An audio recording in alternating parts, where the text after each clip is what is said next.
सांगली शहर जिल्ह्याचं ठिकाण असल्या कारणानं सांगली जिल्ह्यातील ग्रामीण भागातील बहुसंख्य मुलं शिक्षणासाठी सांगलीकडे येत असतात। सर्वच विद्यार्थ्यांना शासकीय वसतिगृहामध्ये ॲडमिशन देणं सरकारलाही शक्य नाही, कारण तिथं काही मर्यादित सीट्स असतात।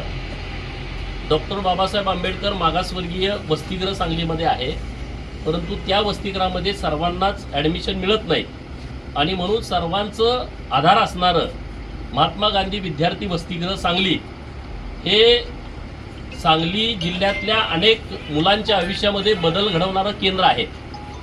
ज्यांना कुठं वसतिगृहामध्ये ॲडमिशन मिळत नाही त्या विद्यार्थ्यानं MG हॉस्टेलवरती यावं, तिथं राहावं, शिकावं, मोठं व्हावं अशी एक मालिका अनेक वर्ष सुरू होती, परंतु